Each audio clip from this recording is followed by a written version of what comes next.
Sparkling Gems, Volume 2 by Renner. October 22nd. What race is God asking you to run? Being confident of this very thing, that he which has begun a good work in you will perform it until the day of Jesus Christ.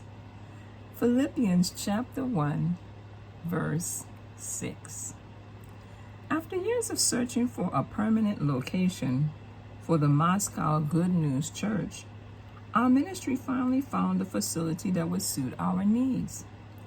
That is, it would meet our needs after total reconstruction. I put the vision before our church to purchase it, and we started to believe for the funds needed to acquire it and then totally renovate it. I likened our situation to the Israelites' divine assignment to possess the promised land. Just as Joshua's spies outlined the obstacles they encountered when they came back from scouting out the land, I didn't hesitate to outline the challenges that lay before our congregation. I related the facts with clarity, but like Joshua and Caleb, I made it clear that God would give us victory over every obstacle or giant along the way. The issue was not how big the giants were. The matter revolved around God's faithfulness to perform his promises and our obedience to enter into and receive the promise he had given us. The fact is, what we were stepping out by faith to do required God's supernatural blessing, because completing this mammoth vision far surpassed our natural abilities. Yet we were certain this was God's plan. Therefore, we fixed our eyes on Jesus, and we were fully convinced that he would supernaturally enable us to accomplish this mighty deed. Then we jumped in to run that race of faith. With our eyes fixed solely on the prize, we committed to do what God had asked us to do and to not stop until we had reached the finish line. This grand undertaking required every ounce of our faith, strength, and might.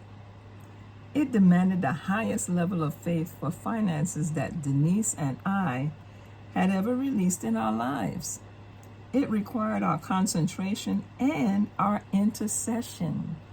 However, we knew that God had watched us for years and that he knew he could count on us, or he wouldn't have entrusted us with such a magnificent assignment. I also knew that just as God entrusted Denise and me with the task of heading up this project, he had entrusted many faithful partners to contribute financially. God explicitly told me that people would generously help us and that he would abundantly bless those who participated in the project. We knew the same grace that was on us would also be on our partners, and God would supernaturally grace them to supernaturally give.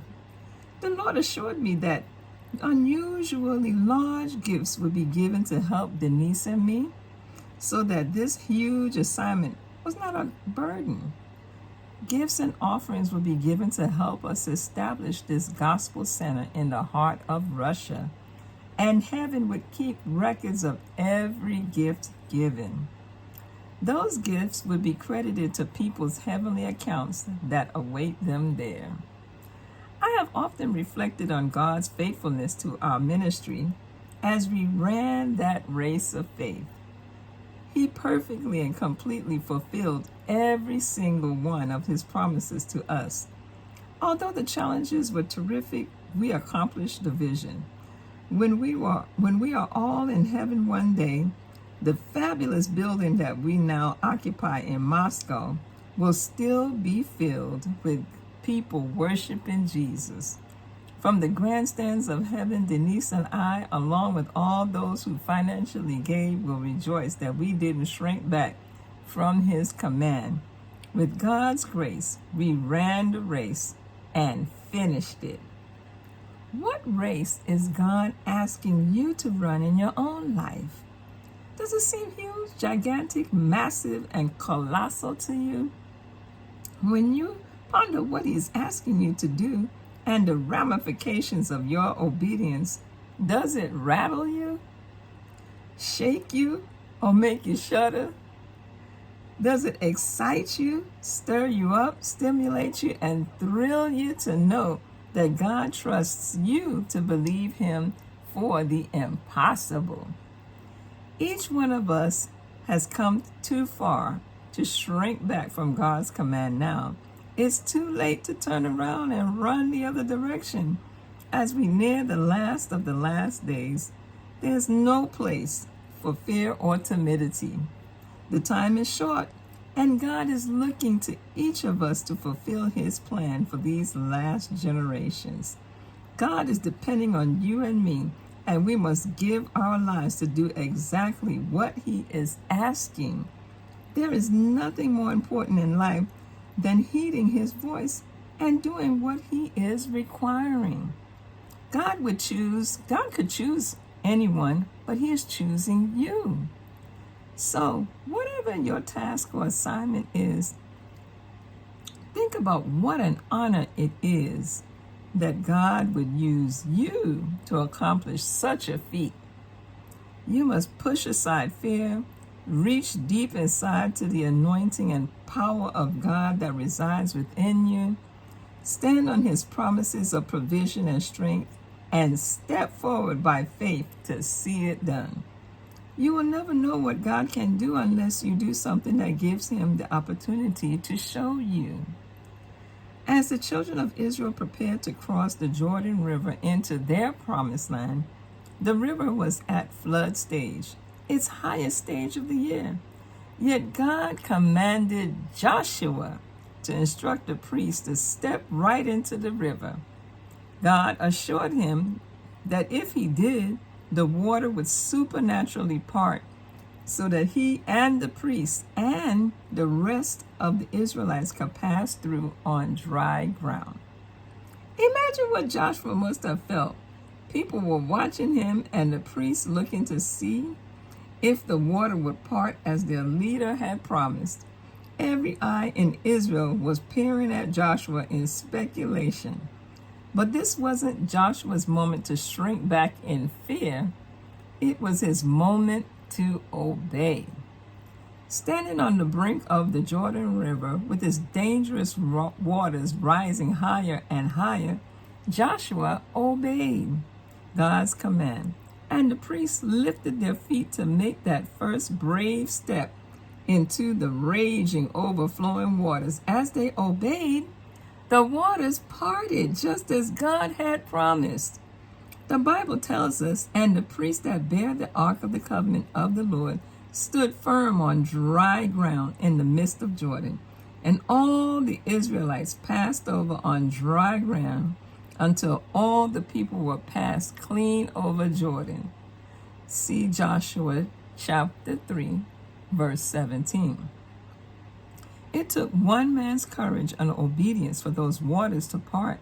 And because of Joshua's willingness to obey, all the Israelites passed into their land of promise. That, my friend, shows the power of one person's obedience. Your own obedience affects many lives. When you obey, it impacts many people and paves the way for others to inherit God's promises as well. This is not to say that obedience to God is always easy and without challenges. I'm sure Joshua had to fight his thoughts and battle his emotions and constantly refuse to give in to the trepidation that tried to flood his mind as he followed those priests into the raging river. Had Joshua listened to those thoughts and emotions that certainly assaulted his mind, he never would have obeyed. Just as you and I must do, he pushed all of it out of the way and boldly stepped out. And in the moment Joshua committed to obey, he experienced the intervening supernatural history-making power of God. Those who stand on the banks and simply watch will never experience the power of God as Joshua did that day.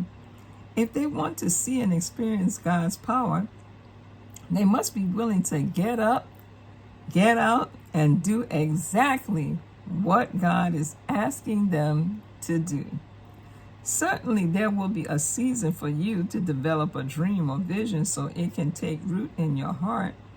However, eventually a time will come when you must stop thinking about it and start taking action. If you don't, your dream will remain in the realm of fantasy and imagination.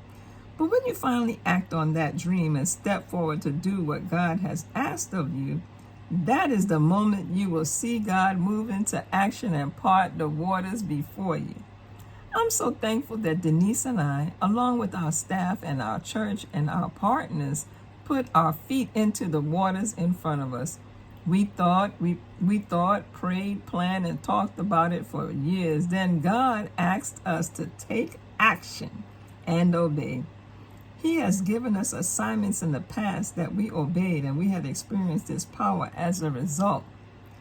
Because of our past obedience, we were equipped and prepared by Him for the greatest step we had ever taken to that point. How could we do anything else but obey Him this time? With man it is impossible, but with God all things are possible. See Mark chapter 10, verse 27. Today, this is true for you too. Has God given you an assignment? Is God asking you to start a new business? Has He assigned you the task of reaching your unsaved family and friends? Do you think God is calling you to pursue higher education? Is His Spirit calling you into the ministry? Do you feel the tug of God in your heart to become a bigger financial giver? Accomplishing what God is asking of you may seem impossible to your natural mind, but it's not impossible with Him. Whatever God is telling you to do, think it over and pray about it a lot. Then there will come a moment, maybe that moment is now, when the time of thinking and preparing must stop and action must commence. God will one day speak to your heart and say, it's time to get off the bank of the river and lift your feet to step into the waters.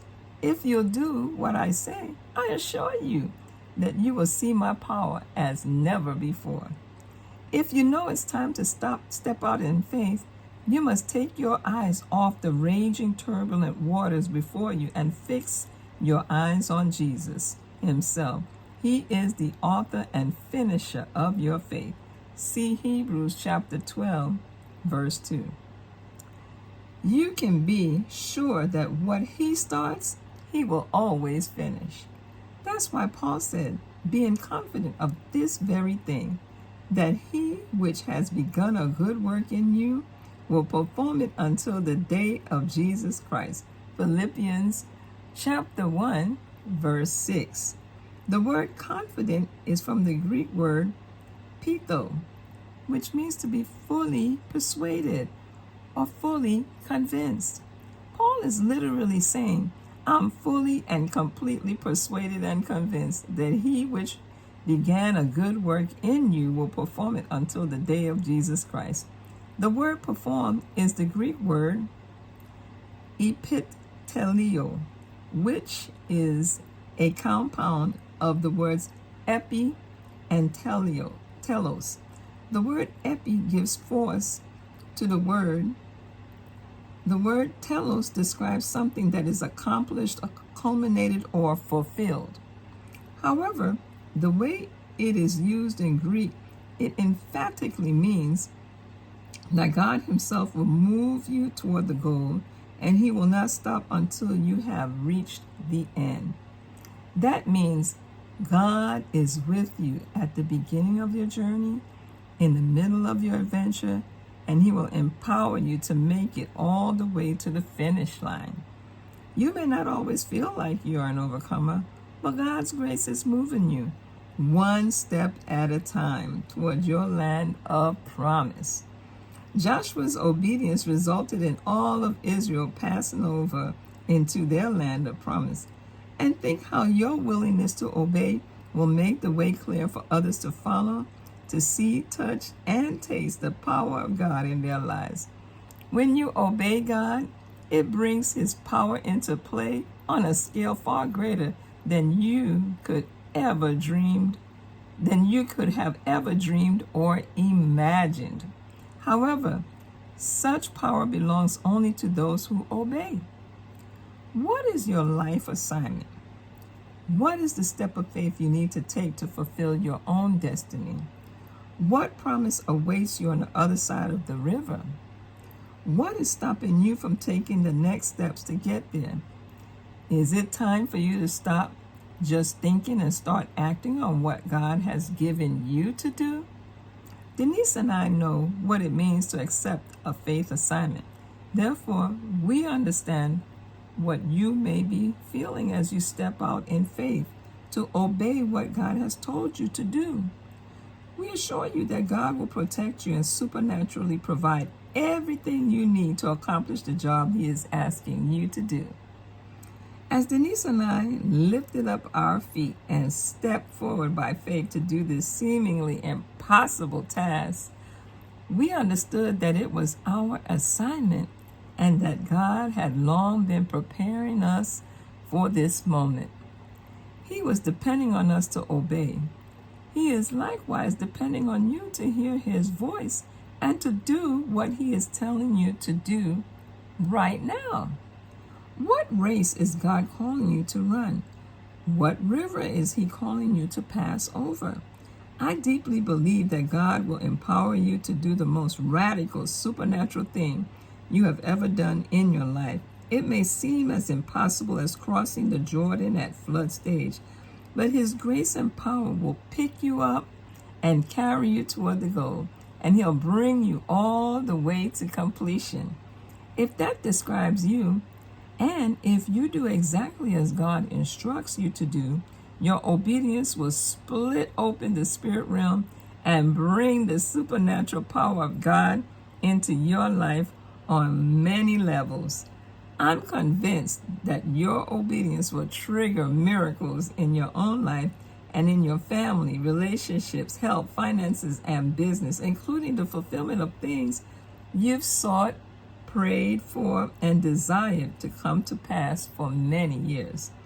So, I must ask you, what do you hear the Spirit of God asking you to do?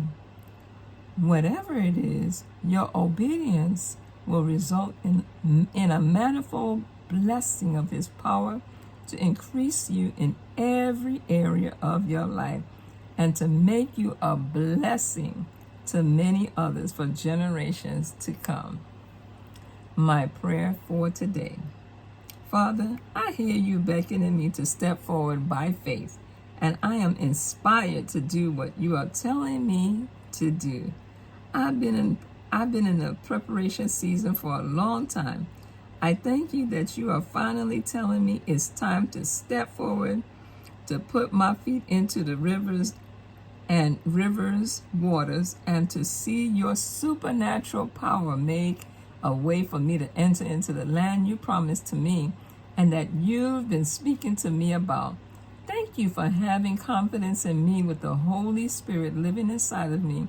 The two of us together can challenge the impossible and do the unthinkable by faith. I am stepping forward, and I thank You for carrying me toward the finish line and helping me complete what You have put into my heart. I pray this in Jesus' name. My confession for today. I declare that the impossible is moving out the way for me. God has been preparing me a long time to do more than I've been doing. He has tested me, watched me, prepared me, and now it's time for me to take the big leap of faith and move forward toward the goal He's put in my heart. It's a miracle, but He is carrying me toward the finish line, and He will make sure I get all the way to the conclusion. I give God all the praise and glory, for he prepares me, empowers me, and carries me toward that place he has ordained for me. I declare this by faith in Jesus' name. Questions for you to consider. Question number 1. What impossible goals have you accomplished by the grace of God? As you look back over your life and think of the things you've done, what are those things that you never could have done on your own? Why don't you take time to make a list and thank God for his fulfilling power working in your life? Question number 2. What are the goals that are still directly ahead of you? Have you jumped in the race and decided that you're going to pass over the raging waters that stand before you? Or are you struggling with the desire to shrink back in fear and timidity? Question number 3. Can you think of a single instance when God has not been faithful to you? Why don't you take a few minutes to meditate on all the times God has taken you from where you were to where you needed to be?